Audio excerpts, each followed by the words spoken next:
All right. Hey, welcome back to the JKMoto podcast, a motorcycle podcast for the everyday rider, covering current bike and racing news, and specializing in track days, club racing, and great entertainment. We truly do it all of it, like without a doubt.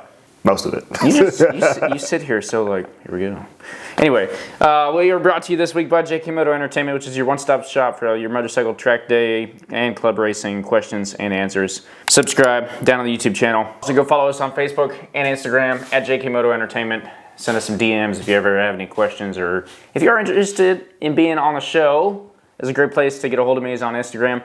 Once again, JKMoto Entertainment. Send me a DM on why you should or should not be a guest in my show, and possibly get you on. Anyway, we've got MotoGP to talk about. Yeah, we do. Quite a weekend down in Austin, as they were saying, the live music capital of the world.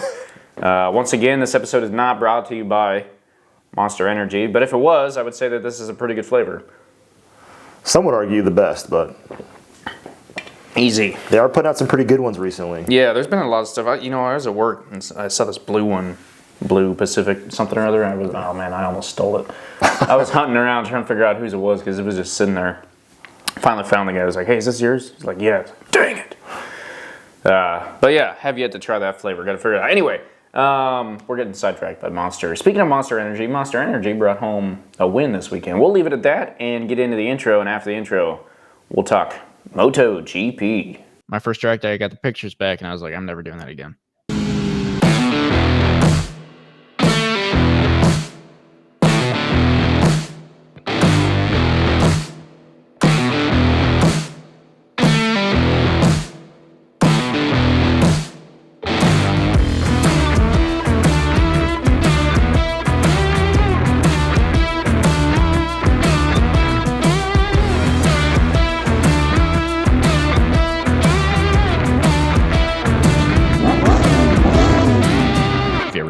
On the ground at 100 miles an hour.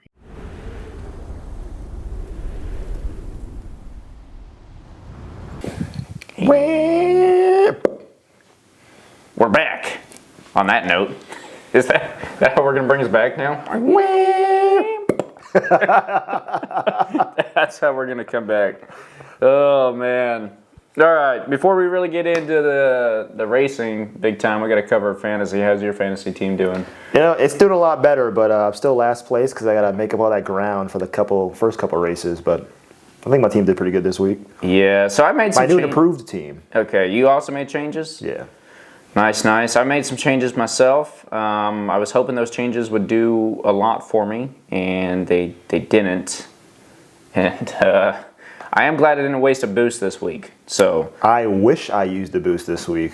Interesting. All right. We'll get into your team in a second. Before we get into Kelly's team here, we do need to talk about our weekly point winner, which is, what do you know, the guy sitting in first place and probably going to be winning for a while. He must have a great team. He's got it figured out.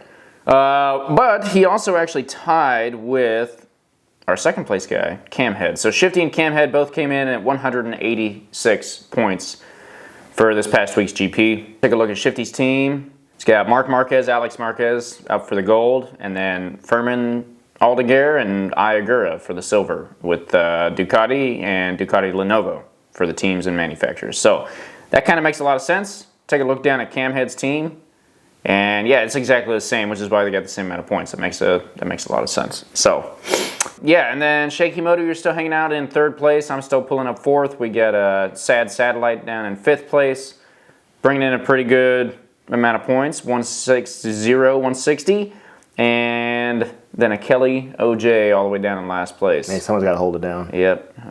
Currently only 212 points off the lead.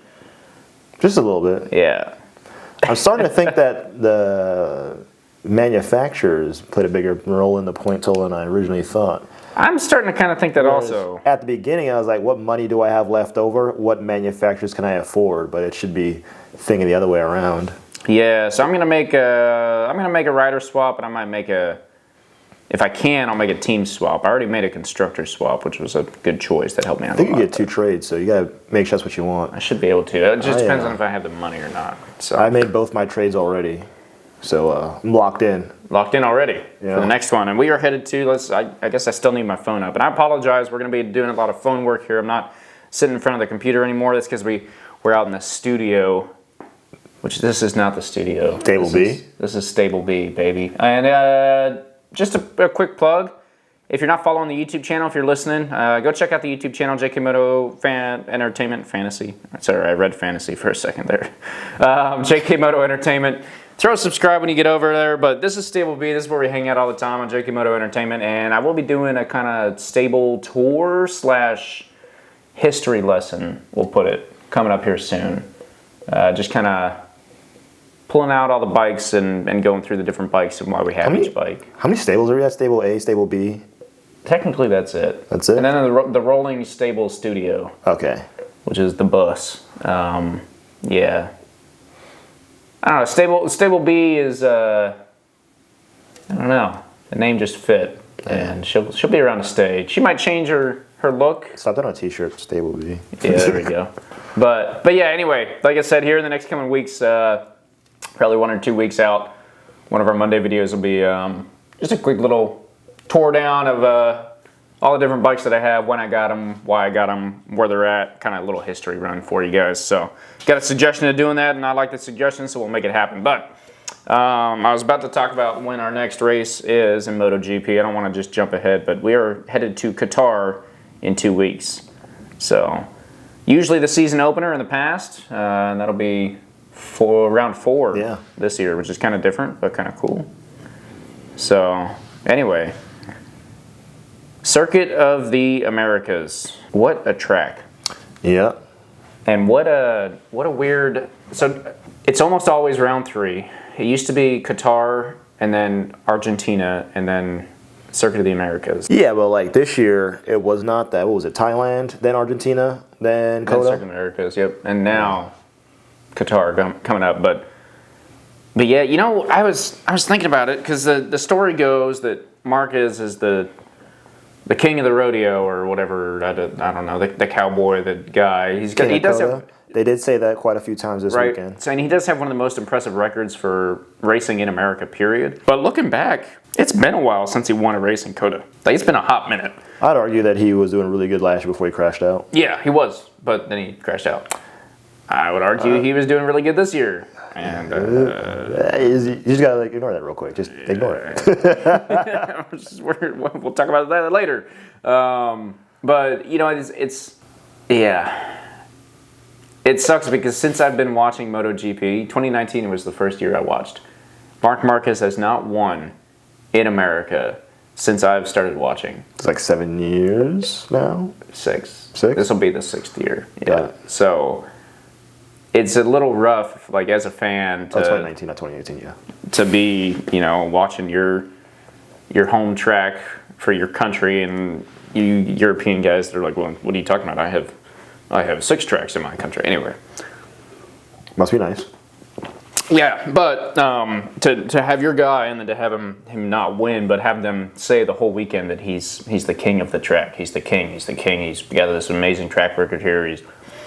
He loves it so much. He's the only one that can figure it out. And Coda is like something else, dude. If you, my only experience with Coda is in a video game. That's where I'm getting that it's something else from. But like watching them ride it after playing a little bit of the video game and then also understanding like what a racetrack is. If you've done a track day, you can kind of piece together a little bit what Coda is. But yeah, and then you talk to club racers that have raced on it, and they all hate it. Yeah, they all hate it, yeah. You talk to half of the MotoGP field, they hate it. Half of Moto America hates it. Like, everyone hates it, which the only reason that I would argue with anyone, and I haven't ridden it yet, so I imagine I get down there and I also hate it, but my argument would be that a racetrack's job is to be difficult. Like, it's supposed to be difficult to get around the racetrack. So theoretically, the more difficult it is, the better of a racetrack it is. Well, the more difficult it is, it would also reward you more for figuring it out. Exactly, right? And then you get some genius baby alien guy that's sponsored by Estrella Galicia or whatever, I don't know. And he figures it out better than anyone else has, and then still can't freaking finish a race for 5-6 years. Still tricky, you know? Yeah. Anyway, we're not going to dwell on that too much. What we are going to dwell on is the race start. But before we get there, I did want to touch a little bit on weather because we saw some kind of crazy Coda weather. The day of the race? Yeah. that. Right? So that's what's nuts, because normally COTA, in my experience, is either just hot and sunny all weekend long and like that's it. Or Texas weather, standard. yeah, or in the morning, it's like a little rainy, cloudy, foggy kind of, and cold, and you're like, ooh, I don't know. This weekend we came in, Friday, we had rain, which that threw some people off, right? Marc being one of them, ended up, going off. Saturday, blistering hot, but because the rain came in, that gets rid of all the rubber in the asphalt, so half the grip's gone. So we didn't see any new lap records. We didn't see, and we saw times climbing all of Saturday, right, all the way through the sprint, as there was more grip level. What we also saw was during the sprint, and certain rider in a certain turn, I think it was 18, lost some grip where he shouldn't have normally. And was talking about, we'll have to keep an eye on that for tomorrow. And that was mostly probably due to the amount of rain they had, washing all that rubber out, and then it just getting hotter and hotter and hotter. That's something that, a better team, not just a better rider, but a better team altogether is going to be able to work their way through that better. So, and then insert Sunday weather. So did you watch the race live? Did you catch it I did live? not watch the race live. I watched a recording. Okay, so did I. And it was, I was busy Sunday, obviously, but there was a lot of action. I saw that, a lot of last minute grid tire changes. I watched Quartararo crash out in the formation, the sighting lap. Yeah, the sighting lap. Yep.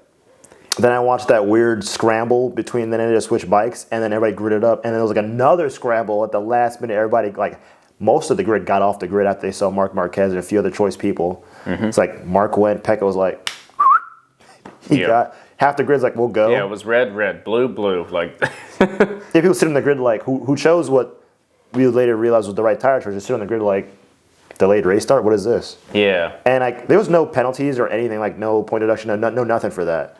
So I'm not sure what the procedures is for that, but I do think that's wild that they all changed at the last minute in such a way that delayed the race start. Yeah, and we'll go ahead and cover that, because when I was watching that same thing, I was watching a recording, and usually if I'm watching a recording, half the time I try and just skip to race start. I'm very glad I didn't. That's what I try to do, and I was I fast forward somebody crashed. I fast forward, the grid was empty. I was like, wait a minute, I had to run it back. I had to rewind it back. I was like, I don't know what's going on, but I need to see this. I got to see it all. Yeah, but it was some drama. So if you haven't watched yet, I don't know what you're doing. We don't need to say that we spoil things, because everyone knows that here. But surprise. yeah, if you haven't seen that whole race start situation, anyway, what happened was they went out for the sighting lap. There was rain, so some of the riders went out on rains, some went out on slicks. They went out on the sighting lap. It was rainy. It's a sighting lap. It shouldn't really matter for a rider at that level. You should be able to come around and be okay. Quartararo couldn't quite figure it out, or had a mess up somewhere. Well, he went out on slicks in the rain. Yeah, which I get it. There's slicks in the rain. I want to do it, but I've seen Morbidelli finish a race on slicks in the rain. I've seen Brad Binder do it too. Yeah, right. I'll keep saying that. So it's doable, and if it's a sighting lap and you're at that caliber of rider, I feel like you should be able to figure it out. But I'm not mad at him. I get it. Right? I'm not trying to say he's a crappy rider or anything like that. Anyway, so we get to the grid, and we're all trying to figure out what we're going to do. And the rain says, I'm done here. All right, I'm going to head out. And Rain so has then, left the chat. but it's still cloudy. You still got some kind of fog. They throw in some Texas Houston cheerleaders, I think, came down, and everyone's doing the cool Texas stuff, and the fans are like, yeah, everything's great. This is going to be a great day. And the riders are just like, team, what are we doing? And the team's like, rider, what are we doing? So they're just sitting there trying to figure out the bike. There was a lot of confusion from different people to their teams, even before that last minute grid scrambles. They were coming from the sighting lap, yeah. So fast forward a little bit to the end, we think we're good to go, right? Everyone was swapping parts on the bike, swapping tires, swapping this, swapping that, and getting everything ready. And the first 6 people on the grid are on rains, because they're assuming it's about to rain. Now, there's a certain person that likes to play some mind games. He was on rains. He also set the pace for the entire weekend. He's set the pace for all of MotoGP in 2025. Approximately 20 seconds, maybe? Probably more like 45 to a minute before the last time that you're okay to do it at. He never actually got back on the bike. He's standing next to his bike, and he just takes off. You see him just run off to the pits. And then all of a sudden, Bagnaya's off his bike running off. Alex Marquez is off his bike running off. All 3 behind them off their bikes running off. Or I guess Fabio, DG, and Antonio, he's running off. Everyone's running off. The last guy left on the grid, because all the guys are bringing the bikes back in too. Everyone's just the grid is just erupts in madness, which is insane.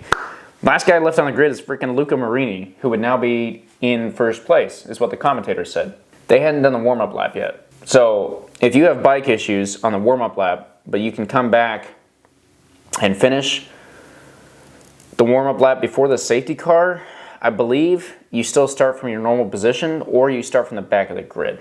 One of those two. And I would have to look up exactly. But essentially what should have happened was that all those people that went to the pits and grabbed their rain bikes or their dry bikes lined up at the pits like they did, and they should have called the race, the warm-up lap from there, right? And then all of those people would have come back around, and whatever order they exited the pits is where they would line up on the grid. So the grid lineup might be a little weird, a little interesting, but that's where they would line up in the back of the grid. What happened, and this is where a little bit of my opinion comes in from what I saw, was that there was one rider out there that didn't have a bike, but had himself out on the grid when they should have been waving the flag for the race warm-up. Really, I missed that. Which was Maverick Vinales.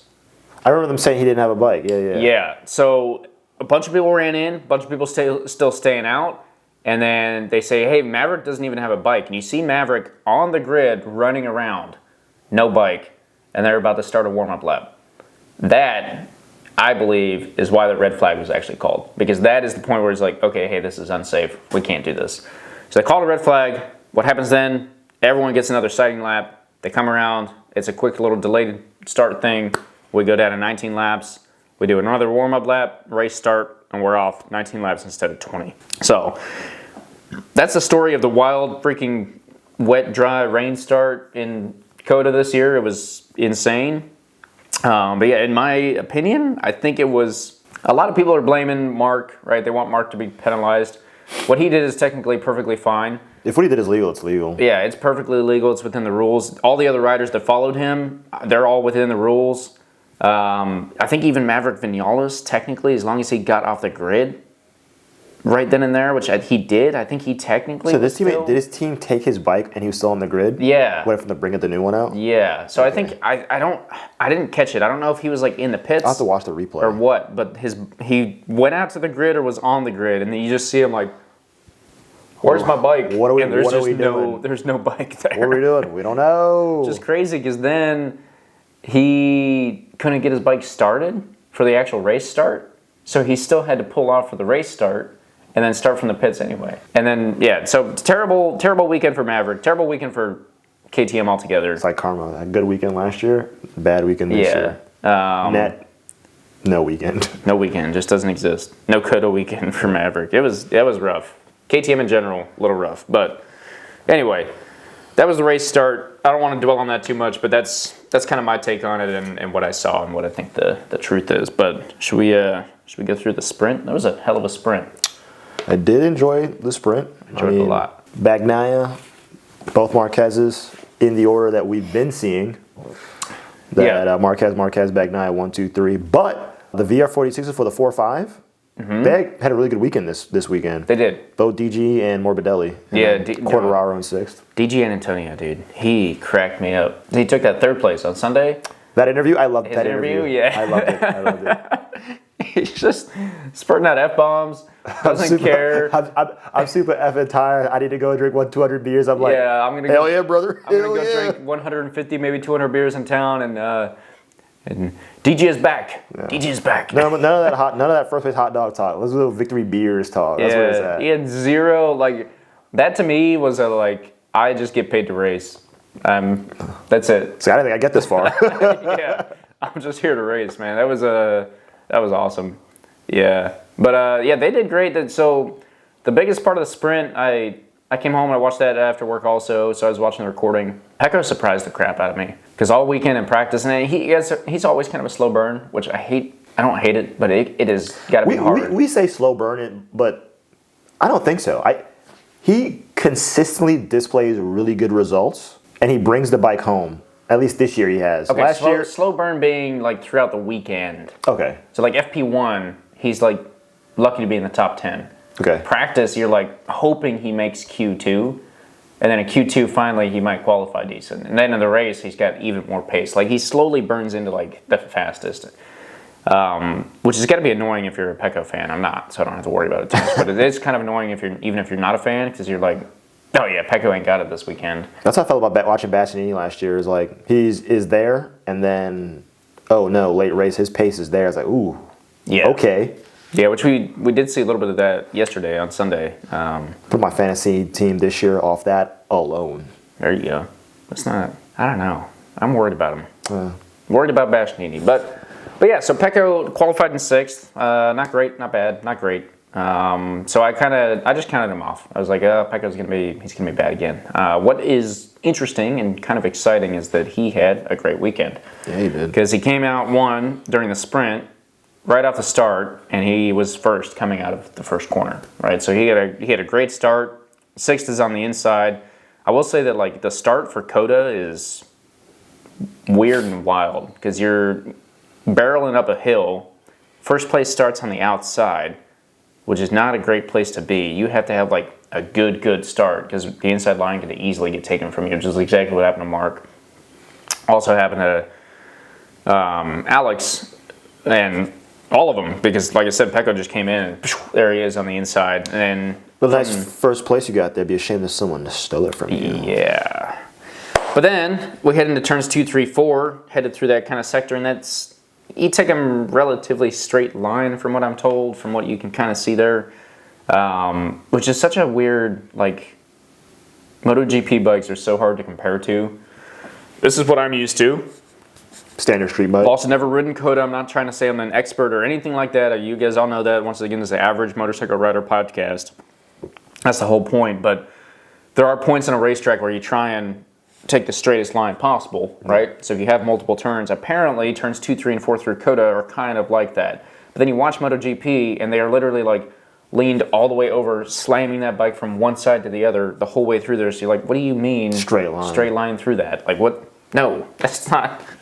But anyway, so then we had a whole bunch more action through there between Marc, Pecco, Alex a little bit, like all of them. And I was so excited. I thought it was going to be awesome. Was really hoping. And then it kind of settled out. And then we just had what we've been seeing for the past 2 weekends, which was Marc, Alex, Pecco. And it kind of settled. It was chilling like that for a little bit, from what I remember. Then it insert the back tire on Marc's bike. Yeah, but he did a little Marc special for those of us who hadn't seen that in a while. Yeah. For those of you that are new to MotoGP, you got a Marc Marquez special. I'd say Sunday you got another Marc Marquez special. He didn't let up off throttle at all. He just rode it out. Yeah. Maintained it. Yeah, it was nuts. So back tire kicked him out. Almost kicked him like he was almost sent to the moon. Right. He was airborne. Yeah. Rode it out. That brought Pecco and Alex right back in, but then he kind of stuffed him back down. Was good to go. I was like, no, I'm still good for it. He took home first place, so we had a Marc, Alex, Pecco 1, 2, 3 per the standard. Which nothing wrong with that. Great weekend, or great Saturday. I do think that start of that sprint gave Pecco an amount of confidence. Absolutely. And then Sunday, what happened to Pecco again? You could tell Pecco was like once again actually happy. I think that Pecco might be back in fighting mode now. We'll see. We'll give it a couple races. We'll see. I kind of hope so. I kind of don't. I'm not a big Pecco fan, but I also feel bad for him to be like the king of Ducati and then to just be thrown under the rug. And not even like a gradual turn. It was like Marc shows up and is like, all right, he's putting up results. Yeah, it was kind of instant. And who knows what's going on in the garage. I'm sure he's still got his team, but it's got to suck to be over there all the time and then now to be over here and looking over there and seeing such a huge culture shift in the garage. Right, so. Possibly. Yeah.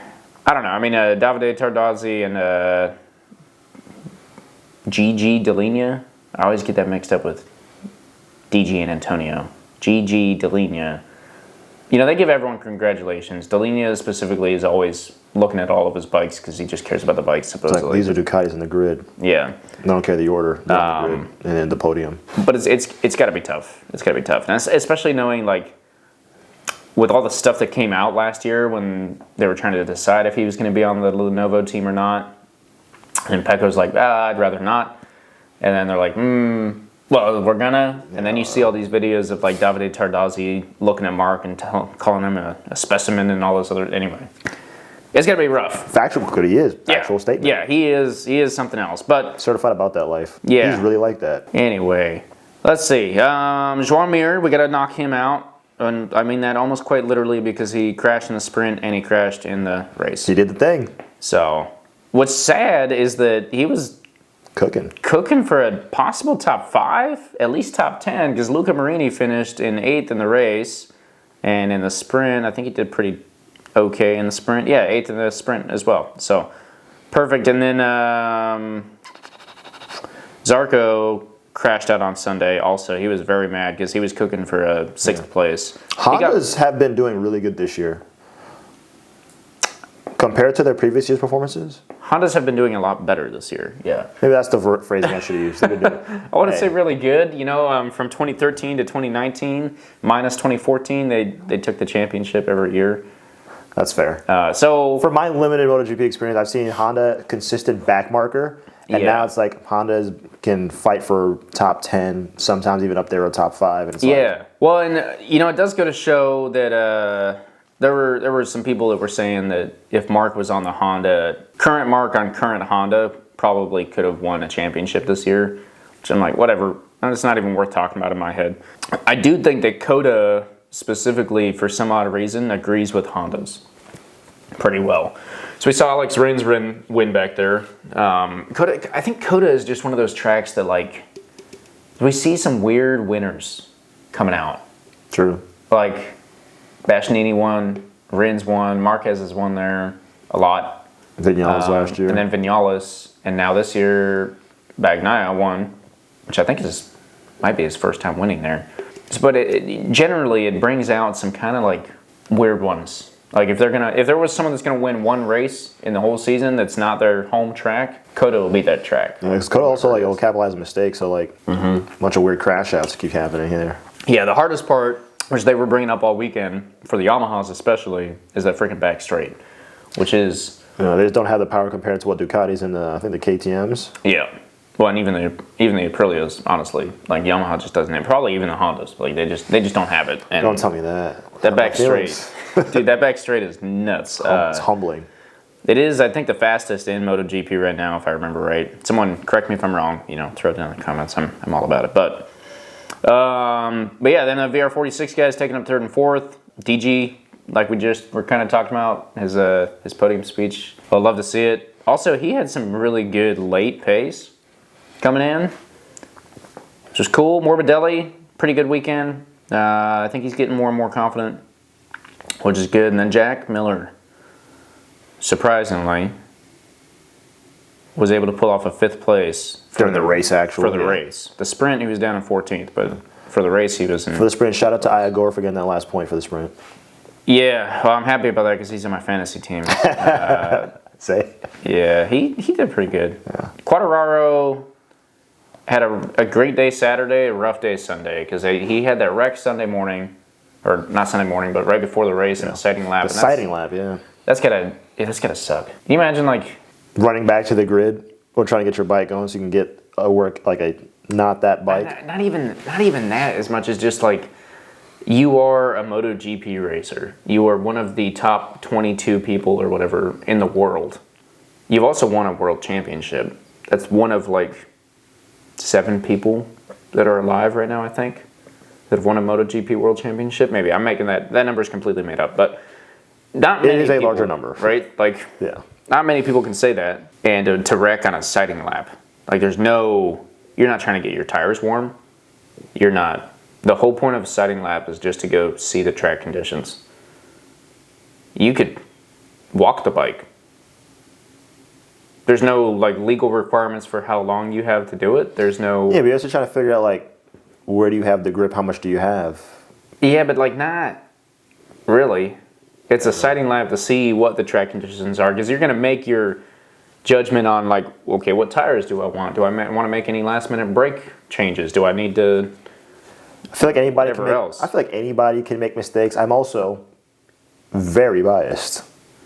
Yeah, I'm not blaming them. I'm just saying like that's gotta get in your head. There's no way that doesn't just sit in your head. And I think it did. On Sunday, I think it threw him off a little bit because he was fighting real good on Saturday. He was trying to fight on Sunday, but the fight was just not there as much, I think. Fair enough. So, and then we have to talk about the one that I don't want to talk about. I'll just bring it up. Hey, remember that time Marc Marquez was in the lead by like 2 seconds, and then he wasn't? Yeah. Hey, do you remember that time that Marc Marquez rode multiple laps around COTA without a right foot peg? And if he didn't know it, you might not even notice. Fair enough. My question is this. Did he come in because he got called in, or did he came in... Because I thought he was going to come in as soon as like they showed you like missing foot peg and the damage. I thought he got on the bike to ride it back into the pits. But then he like went past the pits. Yeah, so... He did that for a few laps too. So one of my... What was that? One of my favorite things about Marc Marquez, and one of the biggest reasons that I'm a fan, is that he, of all riders, will do everything that he can to get back on the bike and finish the race. And that is because he is extremely smart, and especially yesterday, if you red flag a race, you all come in, and then you restart in the position you're at. So just because you're at the back of the grid, you're not 18 seconds off the top anymore. You're at the back of the grid. You can start, and you can make some progress. So and maybe that's not why he does it, but there is something to be said where if you didn't high side your bike and you can go pick it up and keep riding, it is worth it to do that as long as possible in case something happens. In case, like at least to 50% race distance, because there's a point where they won't red flag it, they'll just flag the flag like this is it, wherever you are now, that is where you are. Yeah, that's where you finish. But also there is a flag to flag condition. It could have started raining again. So we've always... If you've been watching MotoGP, you've always seen Marc Marquez do that. And that's exactly what we saw. He had a low side. He clipped the inside of turn 4, I think it was, right? Up on the banking, or the candy stripe, which was wet, probably still a puddle in one of those dips. Those are really big dips. If you guys haven't ever walked a racetrack, I think you've seen some decent sized ones, maybe not. Yeah. But yeah, at a lot of tracks, they're big old decent dips. They can fill up with inches of water. So... Anyway, he went a little bit too far inside. On a normal, warm, sunny day, that would have been fine with the water that was still in there. That's what caused him to low slide. Came back across the track, bust up his fairings. That was scary, because the fact that he slid through the track, into off track, back into the track. Yeah. Luckily he had that 2 second gap, otherwise that could have been a lot worse. Yeah, absolutely. Absolutely. Picked the bike back up and then went out and raced. And the craziest part... when he picked it up, I was like, he's about to get back into the points. I thought so. I was like... I thought so. I had accidentally been on Facebook prior to watching, and I saw... Rookie move. A picture of him with Delinea holding up a 3. And I was like, oh, shoot. He just did the 3 perfect weekends. I'm like, well, great. There goes my spoiler. Spoiler alert, that wasn't the spoiler. It must have been just about the sprint or something, I guess. Yeah, so he gets back on the freaking bike. And then you're sitting there, and I watched him like move his foot, and I'm like, what is going on? Then the commentators finally mentioned it, like, he doesn't have a foot peg. That's nuts. And I look, I'm like, yeah, sure enough. He also doesn't have a windshield. And there are some riders that'll like do things and then I guess complain about it later. And then when another rider does the same thing, they're like, oh my goodness, this guy is like Superman out here. So i.e. running without a windshield. I don't know. I've never not had a windshield. I imagine, yes, it is very windy out there, and I imagine being on a MotoGP bike without a windshield is very, very tiring. But someone else came back in without a windshield and was like, they had a cramped neck, I think is what they said. So they were surprised if Marc Marquez wasn't stiff or stuck. Anyway, the craziest part was that this guy goes back out without a foot peg on the right side. No foot peg. And makes it look like he's riding that bike with a foot peg. Yeah. Like completely. In the middle of a turn. I don't know where he was putting his foot. That's the neat part. Like, he wasn't. I don't know. I saw a meme today that was like, rider coaches and professional racers telling you that you use weight on the pegs to turn the bike. And then it was a picture of Marc Marquez with no foot peg, completely leaned over. Or from straight up to completely leaned over on the right side, but like, what weight on the foot peg? Oh, I don't know, because he also then went out and wasn't immediately in the back, and was in fact actually kind of racing with a couple of people back there. I did see that. I did love watching Almost, that. In my opinion, I was like, all right, dude, you're kind of causing a nuisance and possibly being like... unsafe? Yeah. But I don't think he did anything too crazy. Like I said, I think realistically he was holding out for a red flag. And that's why, because that happened about halfway through, right? I think it was lap either 8 to go or lap 8, one of the two. So I think he was waiting for a red flag. And once we got over half race distance, I think he's like, all right, it's not worth it anymore. But I think he was waiting for a red flag just in case. So he knew if there was a red flag, he still had a chance of coming back and at least getting some points. And Marc Marquez is also one that, like, I didn't have any of that thought process at all. Yeah, he understands that even 1 point is one more point. At the end of the year, 1 point could mean a championship or not. Yes. Right? And so any chance that he can get to take that point, he will do it. And that's why, like, there was a specific moment last year where he and Bagnaia wrecked into each other. Both of them were low-sided. Both of them, maybe not. I wasn't there. But Bagnaia just got up and walked away. Marquez got up, ran to the bike, got the bike up, and rode the bike and finished the race on the bike. Right? And that, I think, speaks wonders to the caliber of the rider. Because Marc will do whatever he can to bring the bike home across the finish line. So, but he didn't this time. Like I said, I think he was just hoping for a red flag. Once we got past that distance, he just brought it into the pits, and that was that, and we didn't hear from Marc again after that. So then Bagnaia ate a hot dog. He carried a great race from there on out. Somehow, like I said, slow burn, but actual slow burn this time. Bagnaia was able to have some great pace during the race and kept it up. Alex was nowhere near him.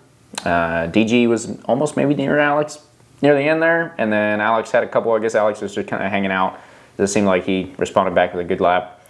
That's what's crazy to me, is something I've been picking up on big time this year, is like watching a rider that has a gap, and then they don't know until they come across the pits. See the pit board? They see the pit board, and then they'll respond back, and the gap goes right back to where it was, and you're like, oh, that guy's literally just been like hanging out. And like you realize how, like, especially with like Marc, Alex, and Bagnaia, you start to realize how tuned in with their lap time they actually are. That's crazy when you think about it. It's like they're doing like example 130, 130, 130, 130, 130. Hey, it's like it used to be, it was half a second when you're doing 130s. Now the guy behind you picked up the pace, it's like 0.2 seconds, and it's like 128, 128. Yep. It's like gap gets bigger, then they ease up, and it's like interesting. Yeah, it is nuts. It is insane because you're exactly right. It's like the gap goes down by 0.2.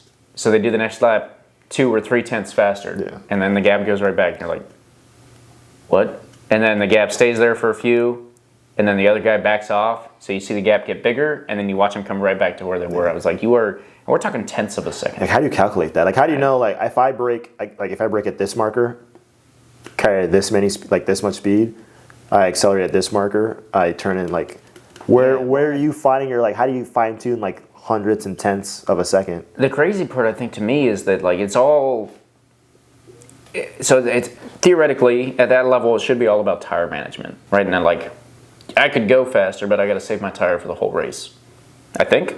Every lap can't be a qualifying lap for 20 laps. Yeah, because you run out of tire, which is something that, like, Bashnini, for instance, the tire whisperer. There's a couple others that are pretty good. Marc, actually, they don't talk about it very often, but I've seen that guy do some wicked stuff on a tire in the beginning of the race and then still have it at the end. So he doesn't, like, come back from nowhere and put down amazing laps, but he has done some, back in his day, qualified real bad or whatever else, come from the back of the grid, eating through people, and then still able to have a tire at the end of the race, which is pretty impressive. But yeah, you know, where on the track is it braking later, like you said, just a little bit, or is it adding more throttle somewhere, or is it taking a tighter line, or is it actually going wider and carrying more speed?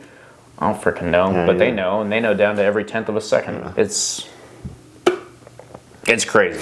I wish I could take off work for like 6 months and just eat, sleep, and breathe that stuff, and just like have a fraction of the understanding or the thought process that could go into that. Just be at the track every day. Yeah. Every day. Why can't that be like my real job? Well, it could be. You just have to go back in time and start dirt bikes or something. Started like 2 years old. Yeah. Told me to think about that. Made me real sad. Let's see. Yeah, so race, we kind of talked about everyone already. Bezzecchi also finished 6th, pretty good. Bashnini 7th. Luca Marini, like we mentioned, 8th. Iger in 9th. And Quartararo in 10th. Alex Rins right behind him in 11th. The 2 Fernandezes, Augusto and Raul. Augusto was in for Oliveira, who's out for surgery or something. But then there were 5 DNFs, right? So yeah, Furman Aldegar. He was doing good before he crashed. Yeah, that was the other one. That was who I wanted to talk about, because he he was running like what 202.5s or something, something like low 202s, and he's one of the rookies they picked up too, right? yeah. So rookie got picked up by Ducati, running with Grassini this year. He's also only 19, and that's what everyone's kind of like going nuts about because Ogura is a little older. Pedro Acosta is not a rookie anymore this year, so he's still going to get talked because he's new, but KTM also doesn't have the bike for him. In fact, that's one thing that the commentators have been mentioning a lot is like, should Pedro stick around with KTM or should he say deuces if he gets offered a spot somewhere else? He's a good rider. You know, if KTM's not providing him the bike, is it worth staying true? Or should he try and go somewhere else? It's kind of like Quartararo. I don't know if Quartararo got a spot anywhere else, and I think he was getting paid real good money by Yamaha, so when they offered him a 4-year contract or whatever, he's like, say less. Where do I sign? Yeah, but, you know, is that when you're young, you can, if you stick with so even if it's a factory ride where you're making good money, if you stick with it and it's never a good enough bike to do anything, you lose out on the opportunity to look good. So if you look at Marc, he did really well, meaning that now years later, he came back on a Honda, was not doing good. Like, looked bad. He did not look like a good rider. After a big wreck, after he went through his like prime time already, he should have been done, realistically. Like, that should have been a career-ending wreck, injury, whatever. I'm not saying that like I wish it would have happened, but if you look at timelines of other riders and what's happened to them and stuff like that should have kind of ended his career. But then Ducati sees him, hears that he's interested in a better working bike, sees We got one of those. hey man, this is a 6-time MotoGP world champion. We've seen what he can do. We know our bike works. He can probably ride it. Let's get him over here, right? So if Pedro spends too long at KTM on a bike that doesn't work, doesn't get to show the world that he is actually worth it. Like right now we're going on like, hey, this guy won a lot of Moto2. Congrats. So did Alex Marquez. So did Ralph Fernandez. So did like everyone that comes into MotoGP has done a lot in Moto2. So no offense to... It's almost a requirement. Yeah, no offense to Pedro Acosta. I love the guy. He's great, and he did better than a lot of people, but you have to do something in MotoGP if you want to keep Stay in there. MotoGP. Yeah. So, and especially with the regulations Or at least coming be out. competitive. Yeah. Like, have an opportunity for a competitive bike to be competitive down the road. Right. Lest you want to settle for backmarker positions. Right, exactly. And that's the thing, right? Like, if Ducati offers him a spot, should he take it? Should he not? Should he stay true to KTM? I think 100%, like, if you get offered a spot on a bike that is better, especially at that age where you are young, Yeah, I think you should absolutely take it. go for it. Go for it. You know, like, Especially if we're not even sure if KTM's racing pass next year. yeah. Yeah, I think they will be. I hope so. They will be. rather see- KTM is too big of a name to where, like, KTM might change, like, internally, but someone will buy it. Yeah, I think there were talks of BMW possibly buying it. Yeah. Which I haven't read up on that recently. I believe when I see it. Yeah, I don't have any officials on that, but even if it wasn't BMW, someone would buy them out, most likely. They wouldn't just go under and disappear. They're too big. They're too established. Their issue is they tried to go too big too fast, and I think Austria kind of told them enough of that. But that's all speculation. Hold up, wait a minute. Too much dip on your chip. But yeah, Aldegar, he got picked up by Grassini, had a pretty good weekend, and then dumped it, which he's a rookie, so he gets that kind of buyout of like, oh, well, he was doing great, still amazing race, even though he dumped it. So that kind of wraps up my MotoGP for the week. I don't know if you saw anything else that I missed. No, nothing else I wanted to add. Just happy seeing VR46 finally up there. Not that they were never up there, but like such a consistent performance all weekend, pretty strong. They're just not the bikes that I'm used to seeing up there, and I was happy to see something different colors up that far on the grid. Yeah, different colors, not a different manufacturer, because I had that thought. I was like, oh man, it's not just red and blue up here. And I was like, no, we went from Ducatis up there to differently colored Ducatis up there. Yeah, it does. It feels better until you realize what it is. You're like, Anyway, we had a Yamaha, Jack Miller in 5th. we had a Honda in the top 10. We had an Aprilia in the top 10. Yeah, I'll always be a Japanese manufacturer guy deep down inside. There you go. That works. Yeah, no, it was a good Sunday. You know, despite my guy wrecking out. The thing is, it had to happen. This is what I'm telling myself. If you're not a Marc fan, you can turn it off for 30 seconds while I have my pity party. But Is this your copium? yeah, right. But it had to happen at some point. I'm kind of glad it got out of the way. I'm hoping for two things. One, that kind of knocks him into gear big time, and he's like, okay, I have to be perfect, actually. 2, it does give Bagnaia just enough boost that we see some dang good racing. We get to prove once and for all that it isn't just sad Bagnaia and better Marc Marquez, but Marc Marquez is actually better than non-sad Bagnaia. Hear me out, maybe, just maybe. Jorge Martin. I'm a Jorge Martin stan, but like I'm not gonna lie to you. They sent this many races. He'd have to have a perfect season, and then Marquez and both Marquezes would have to like. He ain't winning a championship. Retire. Are you hoping, you're saying Alex, Marc, and Bagnaia are all just fighting each other all the time? Yeah. And that makes them so slow that it brings them back down? No, I'm saying I want those 3 to be fighting each other the entire time. So down to the wire, it's like it could be either one of these 3. Oh, you're saying you want a three-way run? Because right now Alex is in the lead. Granted, it's only by 1 point. Yeah, 1 point. But like that's Alex up there, right? It's true. Who's saying the first time he has ever led the world, led the current championship? Who's like the way they've been going? They've been top 3 podiums, just alternating or crashing out. I'm just saying mathematically toward the end, depending on how it goes, it could be a nail biter go down toward the end. Yeah. And I'm a big fan of that. I'm a big fan of that. So that is one thing. If my man can't have it, I don't want anybody to have it prematurely.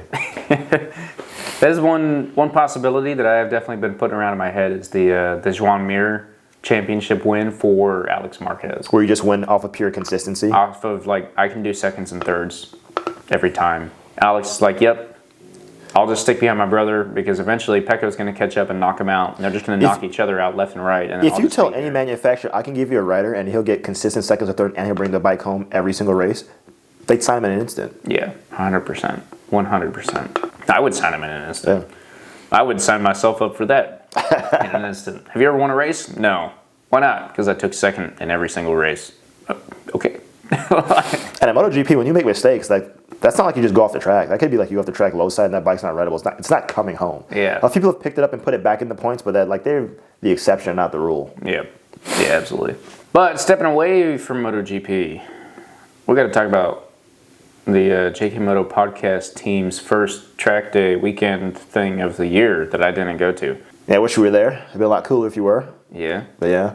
Hey, we finally got finally got a friend to go with me. So your track dad era has began? Have entered your official track dad? My track dad era? Yeah, sure. Yeah. Sure. Did you guys take water? We did take water, and one of us went faster. Spoiler alert, was not me. All right. There you go. Drink water, go faster. Heck yeah. Yeah, it was pretty exciting. Got to knock the rust off after all these months. It's like weird to think, but like even down south, the whole winter for a couple months still not riding is still, not as long as some other places, but it's still a while. Yeah, I mean, it's been since, November was the last time? Yeah. Did you go after Texas, or Texas was... Texas was it. Yeah. You were supposed to go in February or something like that. I don't think I was making that February date. There was too much stuff to do behind the scenes to like get ready for it that I was like, I'll just wait till March. So my question is, Texas, and if you guys don't know, we were down in Texas last fall at MSRH with Josh Bittinger doing some training down there. Did some mini moto training, a little bit of dirt training. It was kind of just more like dirt fun, but still training. Probably really good experience for you. And then we were out on the track for 2 days, one dry, one wet. So I'm very curious to know, that was November, it's now March, but that was also the last thing you did. How much do you think that actually helped you translating back to different track now? I think it helped, but just because like he has a bunch of cool stuff to learn, he has a little bit of practice. He has like 3 to 4 months of not riding at all or on the track at all in that kind of environment, and then going back, it's like, it's one of those things in the back of your head is like, oh yeah, some of these things exist, but if you're not consciously trying to like remember and do those things, I just think I haven't been doing long enough to have like the muscle memory for it. Okay. But I think like if you make a conscious effort to like practice that in the meantime, I do think it would seriously help. I just think 3 to 4 months of just not being in a track environment, it takes a real conscious effort to like get back into that mindset. But there's definitely some things I did notice myself doing now, like in general, just in terms of like normal riding based off stuff that I learned in Texas. Okay, that makes sense. So I guess my reason for that question is like, if you're gonna plan yourself some coaching or something like that where you're working on something or trying to learn something new, would it be better to hold that off until your next year and do it at the beginning, or is it okay to do it in the winter? I think it's better to do it, period. Okay. But if you had to schedule when you did, I do think it'd be more beneficial to do it closer to when you do the majority of your riding. Yeah. Okay. All right. That's kind of what I thought. I haven't been back out there yet. It'll actually be like a full 6 months for me before I get back out. So it'll be kind of interesting. That being said, I've got a few more years of track experience. A few more years of riding experience too. I'm with a few. Yeah. Yeah, that's true. I do always forget that you like hit the road once. You're like, all right, racetrack, let's go. which is different, but it's awesome. It's awesome. So, but let's see. You took the R7 out because the ZX6 was having battery issues. That's my fault. User error. Yeah. New Tracksun dude was on. Was that H2, the naked version? ZH2? There we go. ZH2. That thing's wicked. It is It's heavy, but it's I love it. It's a heck of a bike to take to the track or to do anything. He finally gets to stretch his legs. Yeah. How did he enjoy it? Oh, he loved it. I definitely think that he's a reoccurring customer. Okay. Good deal. Good deal. Good deal. That's the hard part is getting them there. Once you get them there, I don't think it's that hard to convince them. He picked up a set of those, was it the Pirellis, the Diablo Rosso? I think he had 2 or 3s. 3s probably, but I forget which one he had, but he enjoyed the track, he enjoyed those tires, he enjoyed the bike. Awesome. It's better than in the street because, like, when are you really getting to, like, open the throttle on that thing? Yeah, especially a bike like that. If you guys don't know... Especially with our roads. Yeah. The audience, ZH2, Ninja... not Ninja, Kawasaki, ZH2. The H2, everyone knows what that is, a supercharged, crazy super bike thing. The Z is just the naked version of that. Has a little bit less horsepower, a little bit more torque on the bottom end. A little bit less. Yeah. Still a high triple-digit number. Yeah, it's a lot of bike. It's a lot of bike for sure. It's a ZX10 with a supercharger on it, which is insane. ZX10's already insane. Yeah, I can't imagine that. Anyway, maybe we'll get the old Tracksun on here sometime and debrief the trip. He should be, maybe. We'll see if he can show up to that. Was that May? Yeah, when we go back, we'll be going back late May. So, well, that's cool. So you got the rust kind of knocked off. That was 2 days at CMP, Carolina Motorsports Park. Felt like it was just rust knocking off, but also maybe like a good year-to-year comparison. Oh yeah, compared to where I went to CMP for the first time last year, and I was like going around like damn near 40 miles an hour on that track. I didn't know anything, right? I had the guy show me the lines. Mm-hmm. I don't think I opened up full throttle at any point. Whereas now it's like, now I feel like I'm feeling the limitations of the R7, at least on the straights, because like, yep, this is all I get. And then I'm still getting used to like getting more and more lean angle for faster and faster corners. Mm-hmm. Definitely better than last year with just better cleaned up lines. I'll be curious to see what that looks like next year again. Heck yeah. After it's like more intense, serious, like focus, like training and goal setting. Like, hey. Yeah. If that makes any sense. Yeah. So I've only been to CMP once, and that was also when I first got out here, which was probably a year before you went, roundabouts. Yeah, because it was in April-ish, I think. Maybe March. Anyway, of like 2023. So I'll be heading back there, having only been there once before. After a 2 year, you'll be fine. Yeah. You'll pick it up. No, it'll be okay. That's kind of what I do. That's another video that you could be looking out for on the track. We're going to go over the top 5 things that'll make you faster on the racetrack. Be putting that video out. I'm kind of excited about it because I don't think it's going to surprise some people, and some people are going to get real butthurt about what makes them faster. Vision. Good diet and exercise. Nah. A good night's rest. Nah. 3 hours of sleep, day one, baby. Exact surprise. You're tired at the track. How could this have happened? I mean, it's a bad. My first day, I had some bad work planning, so I ended up showing up to the track on 3 hours of sleep, and I was like, I do not recommend that. Yeah, I wouldn't. Don't do that. But that being said, usually you get enough adrenaline that you're okay. That drive home was rough. Yeah, I would. You're still crazy for driving home too. The track is too far away to be driving home and back every day. It's only 2.5 hours away. Dude, that's 5 hours of driving in a day. If you're doing a weekend. Oh, when you say it like that, it seems terrible. Put a freaking sleeping bag in the back of the van. I didn't have a van. Took my car out there. Okay, put the seat down. Lean back. There's not a whole lot of lean back in that car. You've seen it. I guess, yeah. Get a tent. That's what I should do. Yeah. That's the meta. Yeah. I'd be more well rested. That's true. Yeah, but now I know better, right? Now I know better. Sure. Yeah. Anyway. Wink, wink, nudge, nudge. All right. Well, the moral of that story, Marc Marquez is not the king of COTA. It's just not possible. He's the one this decade in COTA. He's lost as many years as he's won at this point. He wasn't there for like 3 of them, and 2 of them were. That's the funny part is the commentators like to. It was a mechanical issue. It was a this issue. This one was just him. I feel the commentators will say anything. Yeah, they will. I mean, they have to talk. I love when they like as soon as they found out, they get like someone sent them the word, hey, Alex Marquez will be leading the championship after this if it ends how it is right now, and they're like that. They wouldn't shut up about it, and I was like, okay, we get it. He's 1 point ahead on the 3rd round. This might be an unpopular opinion, but I do think the F1 commentators are better. F1 sucks. MotoGP is where it's at. That's where we're gonna end. Fair enough. It's track season. No it's more got to be F1 club propaganda. racing season. Moto America is also right around the corner, like literally in a week. Not even this weekend. We gotta go to one of those. Down at Road Atlanta. Not Road Atlanta. Sorry. Barber Motorsports Park. So keep an eye on that. Root for your people. And we will see you guys next week for another episode with the special guest, Steve. And I'll leave it at that. Thanks for being here. Once again, please subscribe to the channel. We'll see you guys in the next episode.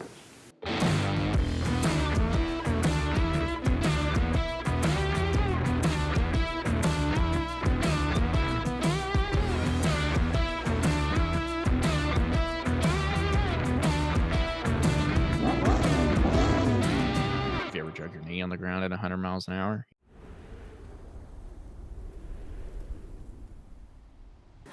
Yeah. Just don't touch my freaking bike. I love it. Okay, it doesn't give you the right to just touch it. You're right. I do apologize. Okay. Please, can I touch your bike? No. If you aren't willing to ride it, you cannot touch the bike. I'd ride it. At some point.